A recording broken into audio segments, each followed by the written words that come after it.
Strategist at Purple Ivy. Warm welcome, Rebecca. Thank you very much indeed for the opportunity to speak with you all. A couple of words about Purple Ivy.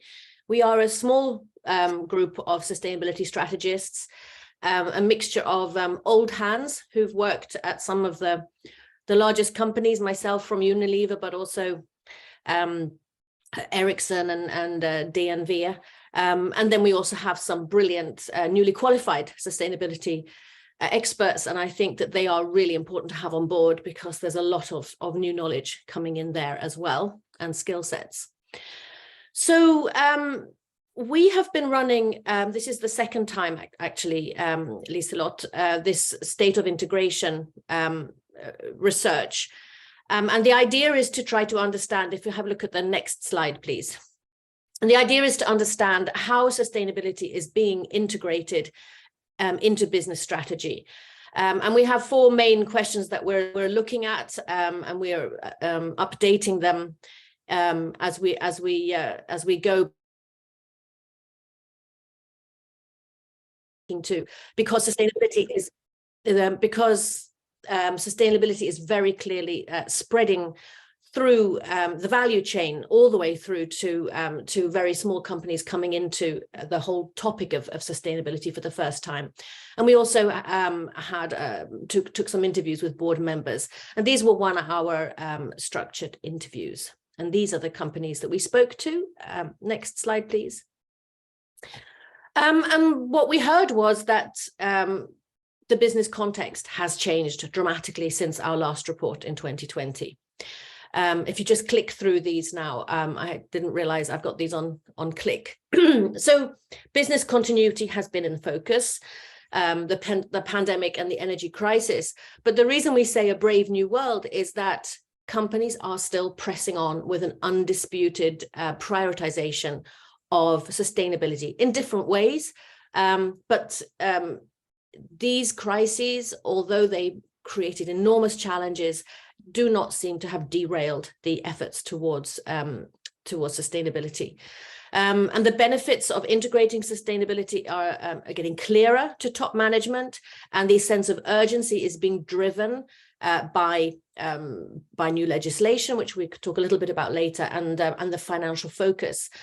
And the graphic on the right really is how we've been in Purple Ivy trying to understand the business context for the long term, looking at limits to growth, demographics, changing technologies, and of course the changing natural environment. And these have been the drivers in different ways, and clearly the insights in those areas are coming in now through legislation and finance. Next slide, please. So when we talked about integration sustainability 2 years ago, there were some companies understanding that it was an enabler for strategy. There was an understanding that investors were interesting and trying to understand how investors were posing demands.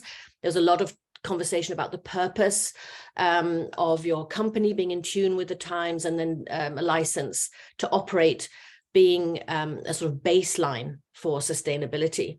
But if you click to the next slide, what we've seen 2 years later is that there is a major shift, and all of these have become a much deeper and louder driver for integration.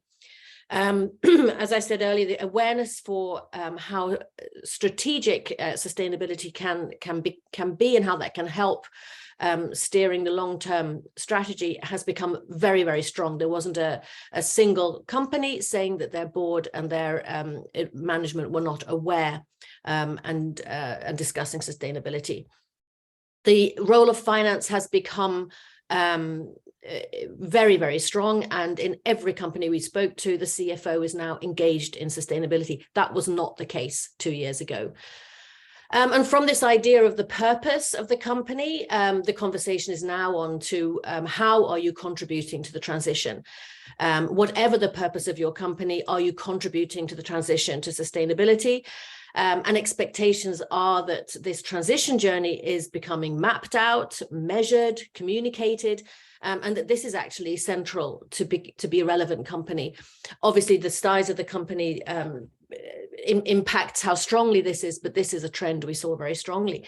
And then compliance is no longer a baseline. The regulations are setting such high demands, it's becoming a material risk to not manage these regulatory demands.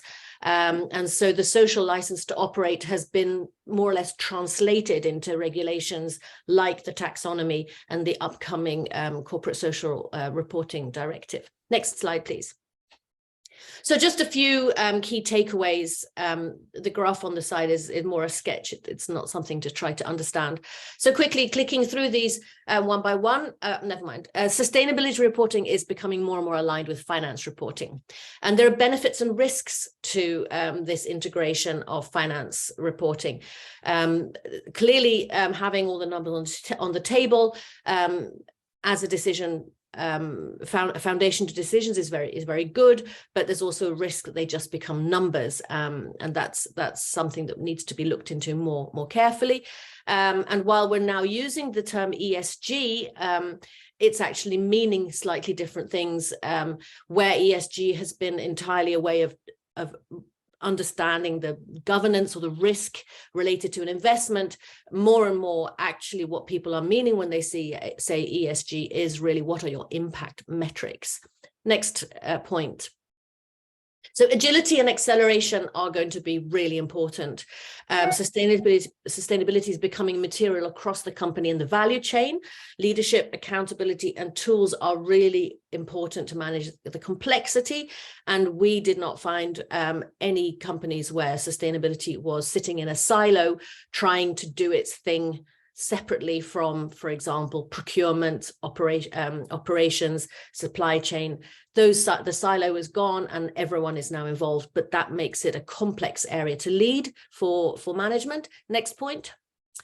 Data is a double-edged sword. If sustainability data delivers strategic and operational insights, that's great. But if it doesn't, and just becomes something you have to do in order to comply, then the regulations will actually fail in their purpose. And there is a risk of this. And we heard also that sustainability teams are at risk, particularly in smaller companies where you can't employ extra sustainability controllers. Then the teams will be diverted from action. That's a pain point on the new legislation. Next point. The green story is in demand. Everyone wants to hear it. Financial partners want to hear it. Customers want to hear it often. But greenwashing is something that particularly in the Nordics, there's a major fear of it, which is rightly so. And that makes sustainability communications a real tightrope walk. And I think boards are going to need to help in that. And the last point, if you click one more time, there is a problem that one stakeholder is making the most noise at the moment, and it is the regulator in Europe. And maintaining control of your transition planning and deciding what your priorities are is getting more and more difficult because of the legislation. Next slide, please. So what's the role of the board? We've been asking, are they driving this work? Are they supporting? Are they a barrier? And clearly, if the chair does not prioritize sustainability, it is very difficult to do so, even when you have experts in the board. Next point. The board needs to provide competence, and that means having the right people on the board, or even ensuring that the whole board have a certain level. And I've got a quote for you on that. Next point. Demand competence. Really, the recruitment of the CEO and the task that you give to the CEO is key. If the CEO doesn't have the competence and isn't asked to manage the transition, they won't. But you also need your CSO to be business savvy, and companies where the CSO has not had the business knowledge and the financial knowledge, that conversation has been tricky. And where the CSO has been business savvy, it's been much easier to integrate sustainability into strategy. And that's a fairly obvious point, I would say. Next, please.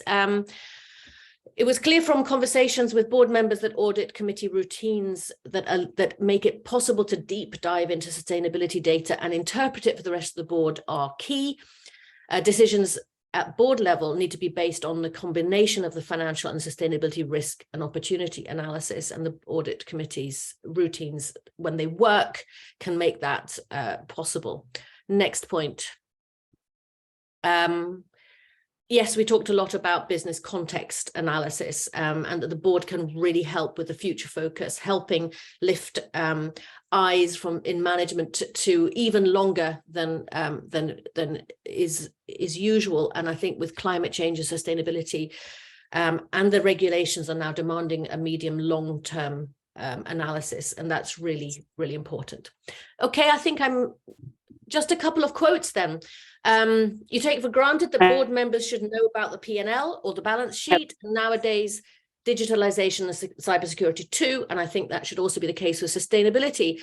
I usually take the example of the IFRS. Every board member knows the details enough to ask questions. The same should be for sustainability reporting. You need to understand the frameworks and be able to work with them, drive them in the same way as you do with finance. Next quote, slightly different take here. So the most important task on the board is to make sure the sustainability transition happens in the organization. If it doesn't, and I have to be involved, I have the wrong management, wrong CEO. As a board member, you can be a trainer for an athlete. You can see the benchmark and the best practices, but the athlete has to do it. So those are two, I thought, really great quotes from our conversations with board members. Next slide. Where do companies need support? There are some really challenging areas here. Really, it's difficult to get the action. You know, this balance between how much do you communicate about what you're doing, and how do you make sure it's evidence-based, and you don't go out with strong claims that you can get criticized for. Some people call that mute washing or green hushing, but it's happening. Companies are not saying anything, but they need to talk because it inspires everyone when companies tell their story. Data versus insights, that's really key. The data has to mean something for the company. Otherwise, it's just, you know, doing what the regulators want and not achieving what the regulators are hoping for. And reporting versus action, it's more or less the same thing. Make sure that the action is happening as well. I like this graphic. There's an awful lot of stuff going into the sustainability barrel and not enough actions coming out. And the key has to be, how do we translate all of our knowledge that we're now accumulating into action? Next point, I think I'm not quite sure how much time I've got left. We heard a lot of benefits of integration. It's really worth integrating sustainability. For some companies, it just makes the company future ready. I think that's the case for all, but a few voiced it. It gives you better customer offering, competitive advantage, better internal processes. That's at Ericsson, Handelsbank, Dustin Peab number. Employee engagement in sustainability, that's a huge powerhouse for many companies recognize this. Some companies were absolutely clear, if we don't do this integration, we won't be able to attract the people we want. And then for some, it was driving innovation. Next point. So what do we mean by integration? Just very quickly, this is the purple ivy way of thinking. If you understand the future, if your strategy is taking you there, you understand which topics are material, you make sure your management is absolutely geared to deliver that. And then you communicate clearly and carefully about what you're doing and inspire everyone around you. And then you make sure you're having an impact. But the sustainability understanding is right at the core. And that's my presentation. So I'm happy to take questions. Thank you very much for listening. Thank you so much. I think what we do this time is actually we keep the questions for a bit later. So if everybody can take note or put their questions in the chat. So we get through the part of the program you get to discuss. I hope that's okay. Rebecca, thank you so much. Now it's time for Elaine Weidman Grunewald. So she's a NED at Azelio. She has been a NED at Sweco, at one of the growth acquisition corporates, European Sustainable. She's the former Chief Sustainability Officer at Ericsson. So she knows very well the topic from the different angles.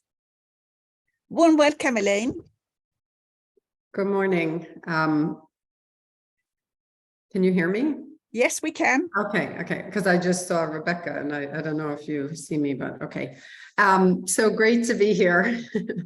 And it's interesting, as you said, I've been looking at this issue for many years, both from the board as well as the company point of view. I spent 20 years at Ericsson, and at that time, you know, I was regularly reporting on sustainability to the Ericsson board of directors. And I think that simple move, which was, you know, really initiated by the CEO at the time, was so key to the success of the work that we did. And I just wanted to make that point. Like, now we're talking about this from the board point of view, but it's equally as important that the CEO is engaged, because as one of those quotes about the athletes that Rebecca had, you know, the company is the one that has to really drive the work from an operational point of view. Okay, so after I left Ericsson, one of the things I did was write a book about sustainability leadership together with Henrik Henriksson, who at the time was CEO of Scania. Today, you may know he's at H2 Green still, walking the talk on scaling up sustainability. But we wrote this book about, not about the why, like why sustainability is important, but the how. So the book was written as a guide to any business leader who wanted to scale up their sustainability ambition, but didn't know how. So it's kind of like a roadmap, and we present a model for doing that. And in the book, we interview about 20 different CEOs and present, you know, different narratives and cases on how challenges and opportunities were overcome. The reason I bring up the book now is because since the book was published, I've also worked in some different board training of board members, new board members and new chairmen. And so my remarks today are based on the work that I did, you know, slightly adapting the book from a board context. So you can go to the next slide. And some typical issues facing boards. Many of you as board members will probably recognize this. You can go back one, please. Yes. So really looking at how do you increase the sustainability ambition if you're on a company board and you see, you know, this opportunity, you see everything happening in the market, how do you do it? How do you integrate sustainability into strategy? This is like the $1 million question. And Henrik and I talk a lot in the book about there's no such thing as a sustainability strategy. There's only a business strategy for the company. And I think a lot of companies run into a trap, and I certainly did it myself for many years at Ericsson, when we had like the whole company would be working on the strategy day and the big strategy, and then my team, we would be working on the sustainability strategy and hoping someone would look at that. And of course, no one did. It was an appendix. And it wasn't until a few years later when we learned, like, no, we can't do this separately. It needs to be, you know, very tightly integrated. And then also the question, how should the board work with sustainability? Does the board have the competence?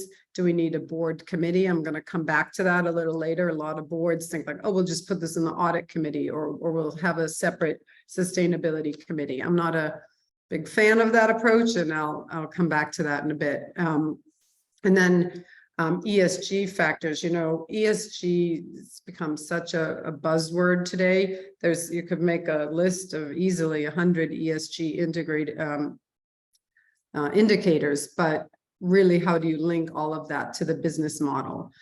And you know, what questions should the board put on the company? And don't forget risks. Are risks, you could get into labor risks, human rights risks, you can get into certainly climate risks. I think a lot of boards tend to think like, oh, let's just get the sustainability report written, and now we're a sustainable company. But we all know that this needs to go much deeper in terms of depth of the topic, and sustainability or ESG risks, in my view, should just be part of the normal risk analysis.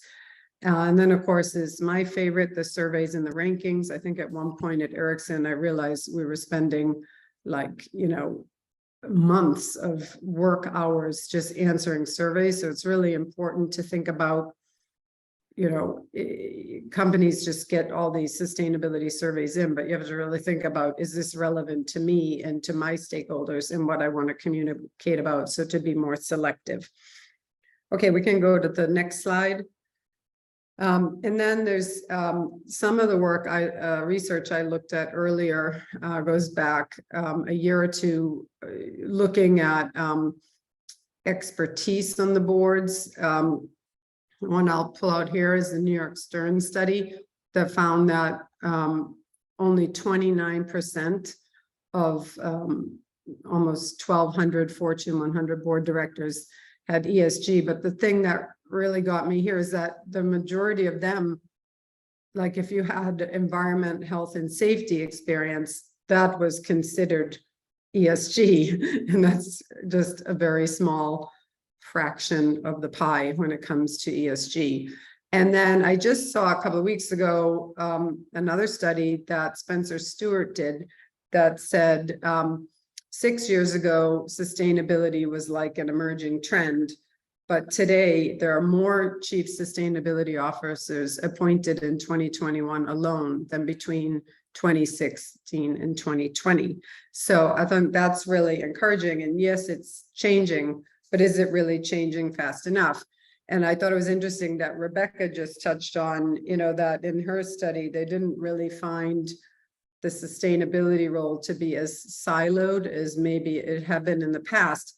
But I just want to challenge that a bit and say, could that just be more of like a Nordic thing? Because I work extensively with the US and US companies, and I think it's a big mix across the board. I think there is a certain sustainability maturity that's happening, but it's more like an evolution, and we need to speed up the change. But I think in the Nordics, we kind of live a sustainability reality that might be a little more ahead of the rest of the world. You can go to the next slide. And so this is just part of the model that Henrik and I put together for the book. But when building a sustainability strategy, we think it's so important. Like a lot of companies, they just want to, and this also points to what Rebecca was talking about the greenwashing and how that's really become so key today. But before you can go out and talk about the great stuff your company is doing, you really need to make sure you have the basics in place, because otherwise it can just backfire on you and you will be called out, criticized, the greenwashing, the whole thing. So a lot of what we wrote about in the book is based, I just saw someone made a comment about materiality, and of course that's the starting place. And really looking at how you tie the governance and the sustainability commitment to the company's culture and values. Because if you would try to, come up with a purpose statement in sustainability that had nothing to do with the values of the company and the leadership, the employees won't recognize in it, and it just won't be authentic. Then again, integrating with the core business, it sounds really easy to do, and it's not. It's hard work to get things across, all the functions and functional roles, everything from product development, R&D, all the way through to sales. It's a very tough but needed integration. And then having the data and metrics to prove your point. And this comment came up about financial data and sustainability data. I think companies need to get to the point where sustainability data is treated as robustly as financial data, and that is also a journey. You can go to the next slide.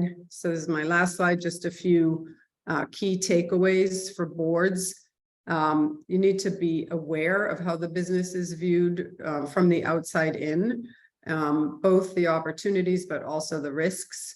Ensure that the board discusses how to engage on sustainability. And this is where I was saying about the, having different committees. I think it's good if like an audit committee or a sustainability committee wants to, take the lead and pulling, some of the work together. But it's really important that the whole board discusses this and has a common level of understanding in the board. I've been on boards where that was not the case, and I can tell you it's an uphill battle if you don't really bring it into the full conversation.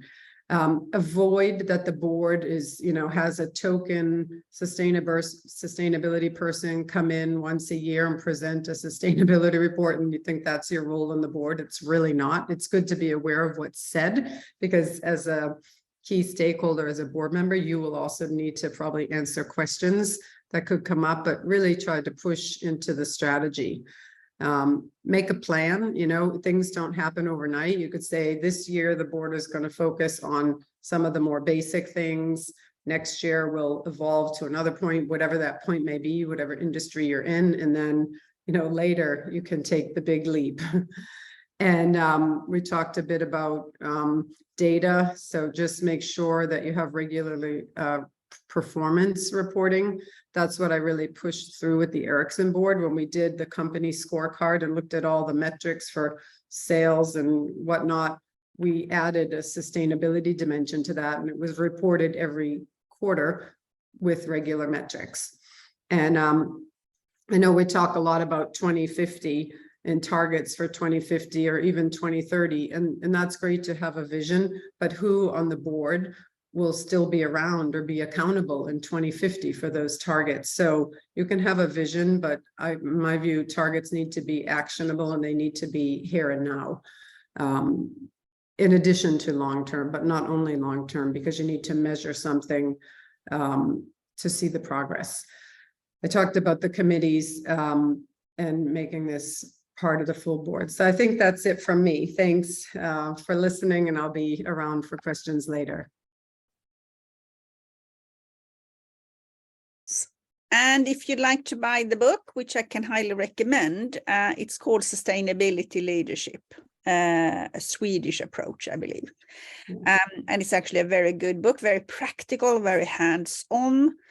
So thank you so much for sharing that. We are also going to come back to you with more questions. Now it's time for Pia.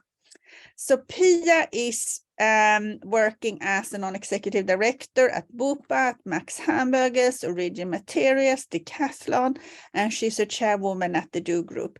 And she also has fantastic experience, as she used to be the chief sustainability officer at IKEA. Warm welcome, Pia. Thank you, Liselotte. Hopefully you can hear me. Yes. Perfect. And great to meet you all. So I'll build on some of the slides and findings from Rebecca and Elaine. I have no PowerPoint, but because I have mainly kind of three big bullet points that I want to bring up. And I think repeating a little bit of what's being said, but I think there's three kind of main clusters of reflections, and also reflecting a little bit on what Elaine said about what's going on in the Nordics versus what I notice sitting mainly on non-Nordic boards, where there is a lag in terms of the findings from Rebecca's report. I would say that most of the companies I sit with, they're still silos, and there's still a lot of work that needs to be done. But it's good to see that there's progress and that we can learn from the progress that's happening in the Nordic companies. So one reflection is, and I've clustered it in on one hand, on the other hand. So on one hand, I think sustainability is fundamentally about strategy and innovation, and it is about who you are as a company and how you choose to make your money and where you choose not to make your money. And it is about innovating your business model, and it's really about driving change and becoming the kind of best you can be in terms of understanding the SDGs, understanding what's going on in the world around you, and understanding how you and your company and your capabilities as a company, your people, can be part of this transition that we all need to do as a society to get to net zero and get to a more equal society. So I think that's on one hand a lot of what sustainability is about. And I unfortunately meet very few companies that are really there, that are, if you don't meet a green startup where the kind of core, or a social entrepreneur where the core of why they're here it's really integrated. Most companies are more in the other camp, which is also necessary and important and relevant, but it needs to be both and that camp is more the governance, reporting, and compliance. And it really needs to be both and, but I'm worried when I'm meeting quite a lot of companies that are only doing this because of the external pressures.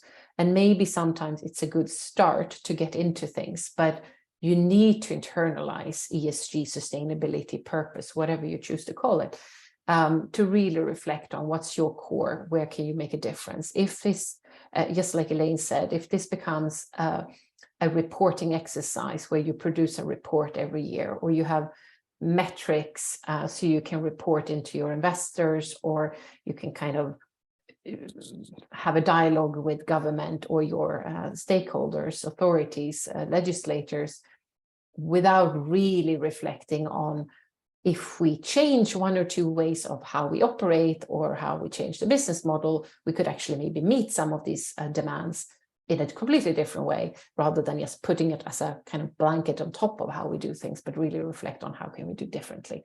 So it's that kind of strategy, innovation, like core who you are versus all these external pressures from government, legislators, and reporting requirements. So that's those two. Then my other part, which is kind of similar, but still a little bit different, and that's mindset, vision, leadership, kind of the soft parts on one hand, where, and especially from my experience at IKEA, where I really saw that we made a difference and took big steps forward, was when we really allowed ourselves to talk about sustainability as part of who we are, part of the vision of creating a better everyday life for the many, part of the 2030 vision of who we wanted to be as a company. So having that kind of reflection of it's a mindset, it's about how you think about your business, and that moved the needle quite a lot. But on the other hand, sustainability is not just about leadership and engaging people, bringing them with you. It is about management. It is about building the business case. It's about having the KPIs, the data, really making sure that you know what you're doing. And especially today, where we are moving into a kind of an era of professionalism, where it's not enough to kind of make a net zero 2050 bold goal, having no clue whatsoever of how to get there, and kind of thinking that the next board or the next management team can deal with that. It needs to be much more substantiated today, and really knowing what you're going to do, and where really your material issues are, where you are the most vulnerable, doing a risk assessment, doing a TCFD report to really understand where are my risks, where are my strengths. And then also, like Elaine said, having roadmaps. Yes, you need to have that kind of vision towards 2030 or 2040, but you need to break that down into business planning, annual goals, annual contributions, or 2025 goals, but really you need to get it into your business plan. So I think that's another kind of mindset versus, or leadership versus management. And that leads to my last point, which is the kind of reflection of where we are today, where there is so much going on in the space. And I've been in the space for 25 years, and I've always felt like there's a lot of stuff going on in the space, but it is kind of exponentially more now. And I think that's really, really good, because it is about professionalizing the space. So we have a lot of new legislation, and not a lot of new compliance measurement reporting legislation. In the UK, we have the net zero transition plans. So there's just much more structure and demands on how do we make sure that we can compare companies, that we kind of do it in a similar way, and that we do it in a structured way. And that is really important. And also, like Rebecca talked about, with data and insights, and handling this data as professionally as we do with finance, keeping in mind that finance is a profession that has evolved over the last hundreds of years, whereas ESG data is 10, 15 years old. So we need to also kind of bear with the movement that we don't have all the perfect KPIs and ways of really measuring things. which we do with profit and margin and income statement and you name it, because we've been doing it for an awful long time. And I noticed that in the boards where I sit, that the audit committee realize, in the good audit committees, they realize that they feel way more comfortable in the financial discussion than they do in the ESG discussion, but also acknowledging it is because it's new to them and they're inexperienced. So having that on one hand, the professionalism, but on the other hand, sustainability is about movement, and it is about agility and testing and learning and failing, because there are no sustainable companies out there. No one has the kind of track of, if you do all these things, you'll get to net zero or you get to an equal society. So I'm a bit worried sometimes that by wanting to have data for everything, goals for everything, a roadmap for everything, we kind of make the movement smaller than it should be, has to be, because we just want to measure everything and we kind of narrow it, versus sustainability is fundamentally about running while you're putting the road down.